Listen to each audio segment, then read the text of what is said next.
Buenos días, hermanos, Dios les bendiga. Estamos a día 5 del mes de febrero del año 2025 y continuamos nuestra lectura bíblica en el segundo libro de Samuel, capítulo 20, versículo 1 en adelante. Sublevación de Seba. Aconteció que se hallaba ahí un hombre perverso que se llamaba Seba, hijo de Bicri, hombre de Benjamín, el cual tocó la trompeta y dijo: no tenemos nosotros parte en David, ni heredad con el hijo de Isaí, cada uno a su tienda, Israel. Así todos los hombres de Israel abandonaron a David, siguiendo a Seba, hijo de Bicri. Mas los de Judá siguieron a su rey desde el Jordán hasta Jerusalén. Y luego que llegó a David a su casa en Jerusalén, tomó el rey las 10 mujeres concubinas que había dejado para guardar la casa, y las puso en reclusión y les dio alimento, pero nunca más se llegó a ellas, sino que quedaron encerradas hasta que murieron en viudez perpetua. Después dijo el rey a Amasa: convócame a los hombres de Judá para dentro de 3 días, y hállate tú aquí presente. Fue pues Amasa para convocar a los de Judá, pero se detuvo más del tiempo que le había sido señalado. Y dijo David a Abisai: Seba, hijo de Bicri, nos hará ahora más daño que Absalón. Toma pues tú los siervos de tu señor y ve tras él, no sea que halle para sí ciudades fortificadas y nos cause dificultad. Entonces salieron en pos de él los hombres de Joab y los cereteos y peleteos, y todos los valientes salieron de Jerusalén para ir tras Seba, hijo de Bicri. Y estando ellos cerca de la piedra grande que está en Gabaón, le salió Amasa al encuentro, y Joab estaba ceñido de su ropa, y sobre ella tenía pegado a sus lomos el cinto con una daga en su vaina, la cual se le cayó cuando él avanzó. Entonces Joab dijo a Amasa: ¿te va bien, hermano mío? Tomó Joab con la diestra la barba de Amasa para besarlo, y Amasa no se cuidó de la daga que estaba en la mano de Joab, y éste le hirió con ella en la 5ª costilla, y derramó sus entrañas por tierra, y cayó muerto sin darle un segundo golpe. Después Joab y su hermano Abisai fueron en persecución de Seba, hijo de Bicri, y uno de los hombres de Joab se paró junto a él diciendo: cualquiera que ame a Joab y a David, vaya en pos de Joab. Y Amasa yacía revolcándose en su sangre en mitad del camino, y todo el que pasaba al verle se detenía, y viendo aquel hombre que todo el pueblo se paraba, apartó a Amasa del camino al campo y echó sobre él una vestidura. Luego que fue apartado del camino, pasaron todos los que seguían a Joab para ir tras Seba, hijo de Bicri. Y él pasó por todas las tribus de Israel hasta Abel Bet-Maaca y todo Barín, y se juntaron y le siguieron también. Y vinieron y lo sitiaron en Abel Bet-Maaca y pusieron baluarte contra la ciudad.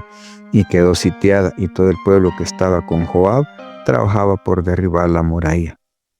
Entonces una mujer sabia dio voces en la ciudad diciendo: oíd, oíd, os ruego que digáis a Joab que venga acá para que yo hable con él.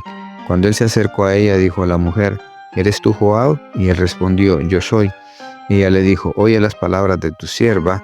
Y él respondió: oigo. Entonces volvió ella a hablar diciendo: antiguamente solían decir, quien preguntare, pregunte en Abel, y así concluían cualquier asunto. Yo soy de las pacíficas y fieles de Israel, pero tú procuras destruir una ciudad que es madre de Israel, porque destruyes la heredad de Jehová. Joab respondió diciendo: nunca tal me acontezca que yo destruya ni haga la cosa, no es así. Mas un hombre del monte de Efraín, que se llama Seba, hijo de Bicri, ha levantado su mano contra el rey David. Entregad a ese solamente, y me iré de la ciudad. Y la mujer dijo a Joab: he aquí su cabeza te será arrojada desde el muro. La mujer fue pues a todo el pueblo con su sabiduría, y ellos cortaron la cabeza a Seba, hijo de Bicri, y se la arrojaron a Joab, y él tocó la trompeta, y se retiraron de la ciudad, cada uno a su tienda, y Joab se volvió al rey a Jerusalén. Oficiales de David. Así quedó Joab sobre todo el ejército de Israel, y Benaía, hijo de Joiada, sobre los cereteos y peleteos. y Adorán sobre los tributos, y Josafat, hijo de Ahilud, era el cronista, Seba era escriba, y Sadoc y Abiatar sacerdotes. E Ira, Jaireo, fue también sacerdote de David. Hermanos, siempre le hemos dicho, con cosas que pueden significar poder, siempre va a haber alguien que busca llegar a ese poder de la manera más fácil. Aquí hay un hombre llamado Seba que se subleva en contra de David, y recordemos que las 12 tribus de Israel, los cuales forman al pueblo de Israel, estaban divididos. 10 tribus por el lado de Israel y 2 tribus que se conoció posteriormente como el reino de Judá. Entonces los que se incluían dentro del reino de Israel se retiraron, todos los hombres de guerra se fueron, se lo llevó este señor llamado Seba, haciendo quedar a David únicamente con lo que era el ejército de las 2 tribus, la de Judá y Benjamín. Entonces Joab encuentra a quien iría a ser el próximo general del ejército de David y le da muerte, quedarse pues prácticamente él al mando de todo el ejército. Este señor era Amasa, a quien David en su momento le había dicho que él sería el general de su ejército. Pero Joab lo mata y luego sigue en busca de Basa, lo encuentra, y hay una mujer ahí pues que le impide que destruya la ciudad a causa de un solo hombre, y se lo entregan. El mismo pueblo, la misma ciudad, matan a Seba y le entregan la cabeza a Joab. Regresa Joab, termina la persecución que llevaba Joab y regresan a la ciudad de David con el ejército. Luego hay quienes fueron los oficiales de los ejércitos de David y quienes estaban en cada posición.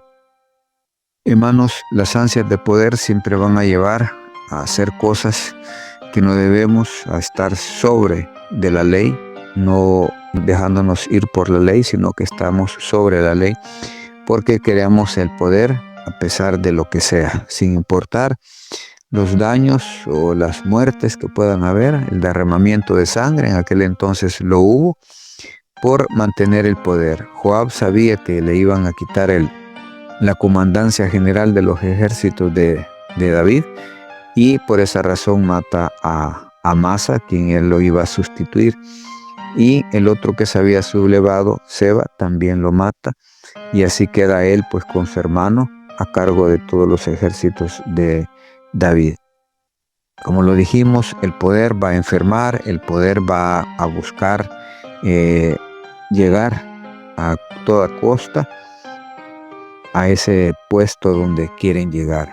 Eso es malo, ya que dañamos cualquier institución, incluso nuestra familia, la iglesia, la dañamos por esas ansias de poder, por esos lugares de preeminencia, por sentirnos que somos únicos, por querer sentirnos que somos indispensables en algún lugar. Eliminamos cualquier obstáculo que nos pueda empañar nuestra labor. Hermanos, Dios busca en el ser humano humildad, busca sencillez, busca justicia. Y si algo malo hemos hecho, sabemos de que tarde o temprano las consecuencias van a llegar a nuestra vida. Y siempre que hagamos o siempre que intentemos dañar a alguien con nuestras acciones, con nuestros comentarios, con nuestras palabras, recordemos que tarde o temprano esas palabras se van a revertir en contra nuestra, y que la verdad un día saldrá a la luz y nos daremos cuenta quién realmente es el que está fallando. Hermanos, Dios nos manda a mantener una unidad. Jesús lo dijo, el Padre y yo uno somos. Entonces nos manda a ser unidos, juntos, para poder vencer, para poder luchar en contra de todas las adversidades que se nos pueda presentar. Dice la palabra que cordón de 3 dobleces no se rompe. Entonces, unidos va a ser difícil que encontremos quien nos haga frente. Siempre saldremos adelante, unidos como cristianos, unidos como hijos de Dios, unidos a nuestro Dios. Entonces ahí seremos más que vencedores. Bendiciones, hermanos. Esto ha sido un cafecito para el alma.